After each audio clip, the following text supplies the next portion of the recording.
Yo.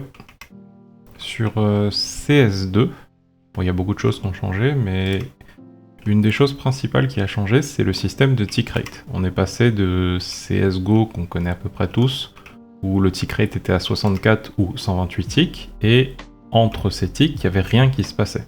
C'est-à-dire que sur CSGO, l'ancien du coup, il y avait un système de ticks. Le serveur, il comparait l'état de tous les joueurs, etc., qui a cliqué sur qui, à un intervalle très précis, 64 fois par seconde ou 128 fois par seconde selon le nombre de ticks. Et entre ces ticks, tout ce qui existait, enfin tout ce qui se passait entre ces ticks n'existait pas quoi. C'est pour ça que 128 ticks c'était plus précis que 64, parce qu'il y en avait plus, donc l'intervalle il était plus petit.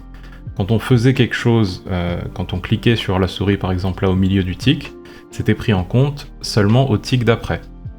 Donc tout ce qui se passait après, ça venait après. Est-ce que tu avais vraiment réussi à cliquer sur la tête du mec, c'était calculé après, etc., etc. C'est pour ça que des fois, ça amenait des choses où sur ton écran, bah, t'as cliqué sur la tête du mec, mais comme ça a été calculé au tick d'après, tu l'as pas forcément tué parce que lui, il a bougé entre-temps et ça n'a pas été pris en compte sur le tick.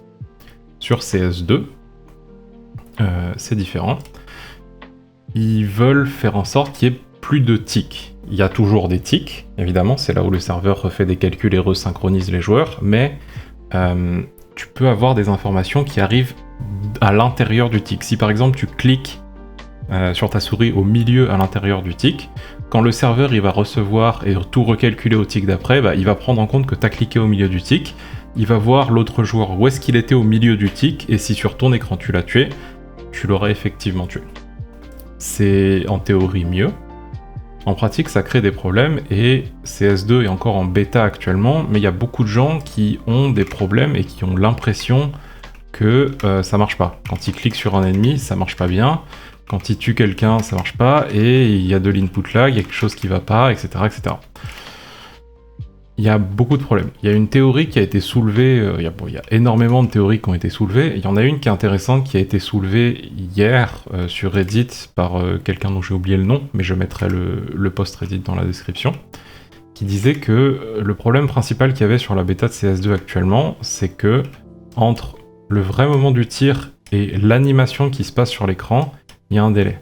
Même si le clic et le vrai tir, il est compté effectivement sans le tick, à l'instant exact du tick, l'animation du PC, ok,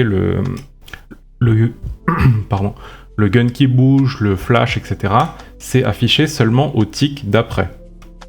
Donc si je prends un exemple, si là il y a un tick, et là il y a un tick, et là il y a là, si j'ai cliqué ici, mon clic il va effectivement être pris en compte ici, mais l'animation du clic, c'est-à-dire le gun qui se lève, le flash, etc., elle va être affichée seulement ici.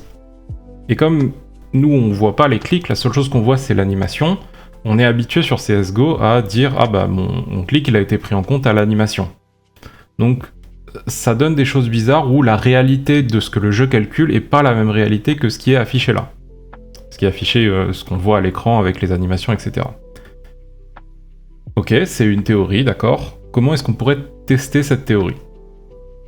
Il y a plusieurs manières. La plus précise et la meilleure selon moi, c'est de tester l'input lag de deux manières différentes. Si je retourne sur CS2, qui est un jeu qui a, comment ça s'appelle, NVIDIA Reflex, et comme tous les jeux qui ont NVIDIA Reflex, il y a la possibilité d'avoir les marqueurs de latence. C'est le petit carré noir que vous voyez là à gauche de mon écran, qui à chaque fois que je vais faire une action, il va s'allumer en blanc pour signifier que le jeu a reçu mon action. Et ce carré qui s'allume en blanc, il dépend pas du jeu. Enfin, il dépend du jeu évidemment, mais il dépend pas des animations du jeu. C'est juste, le jeu a reçu mon input, l'overlay, il l'active. Ça sert à mesurer la latence pour les gens qui ont du matériel pour. Ok, super. Donc je vais mesurer d'un côté la latence avec ce marqueur de NVIDIA là, et de l'autre côté la latence en regardant le flash de l'arme. Bon, deux manières de mesurer la latence différentes. Et si effectivement l'animation elle est retardée d'un tick, ça veut dire que entre ce que me dit l'overlay NVIDIA et ce que me dit l'animation de mon pistolet, j'aurai des différences. J'aurai des différences qui vont être un peu aléatoires selon où est-ce que j'ai tiré dans le tick. Si par exemple j'ai tiré à ce moment-là et que le tick il est là, bah, j'aurai une différence qui sera très faible en T2. théoriquement 0. Okay. Le cas inverse, si je tire ici sur le subtick et que bah, du coup le tick d'après il est là, j'aurai une différence de environ 15 millisecondes parce que ce sont des serveurs 64 ticks et à 64 ticks ça correspond à un tick toutes les 15,6 millisecondes, un truc comme ça. Donc j'aurai des différences minimales et maximum entre les deux méthodes de à peu près 0 et à peu près 15. Et en moyenne, si je prends un nombre de tests suffisamment grand, en moyenne je serai à peu près au milieu. Donc je serai à peu près à 7,5. Donc, armé de cette théorie-là, maintenant on va essayer d'aller tester la théorie. Du coup, bah, je prends mon truc pour mesurer l'input lag, hop, je fais ça, je fais mes tests d'un côté, je fais mes tests de l'autre côté, je fais plein de tests, etc. pour vérifier, et j'arrive à ces résultats. Hop. Qui disent que, avec les marqueurs de latence, j'ai une moyenne d'input lag de 11 millisecondes, avec un minimum à 7 et un maximum à 15,5.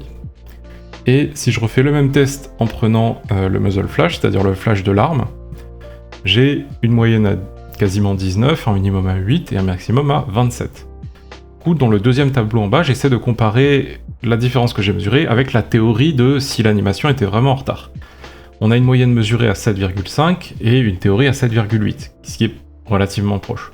On a un minimum à 0 théorique et 0,92 mesuré, pareil, c'est assez proche, et un maximum à 15 théoriques et 14 mesurés.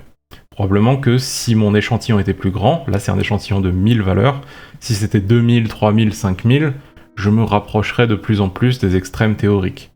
Mais moi, avec ces tests-là et en regardant ça, ça me permet de dire que effectivement, c'est pas sûr, mais c'est probablement vrai que effectivement l'animation qu'on voit, elle est détachée de la réalité d'un tick. L'animation, elle est en retard d'un tick, ce qui peut donner l'impression que y a de l'input lag en plus, alors que c'est pas vrai. Et ce qui peut donner l'impression d'un truc vachement différent de ce dont on a l'habitude avec CSGO. Et à mon avis, c'est ça qui fait une partie des problèmes que les gens rencontrent sur la bêta de CS2 actuellement.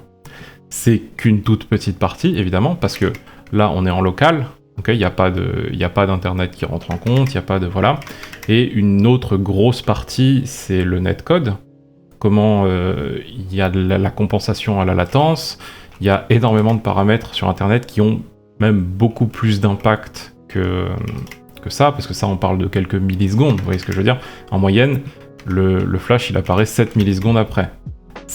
Ok, 7 millisecondes, c'est pas négligeable, mais comparé aux 200 millisecondes de temps de réponse, aux 40 millisecondes de ping, etc., c'est pas non plus dramatique. Ça fait des différences on a l'impression que ça fait un truc différent, mais voilà.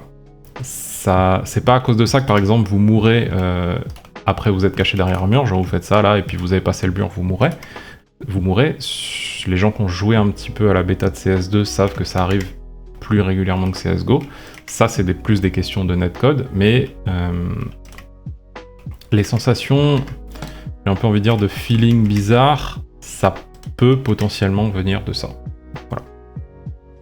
Et c'est aussi important de noter que c'est une bêta, le jeu. C'est à ça que ça sert une bêta. Il y a beaucoup de gens qui crient sur tous les toits que rien ne va, que le ciel nous tombe sur la tête et que CS est mort. C'est à ça que ça sert les bêtas. Ça va être réglé d'ici la release, il faut pas s'inquiéter.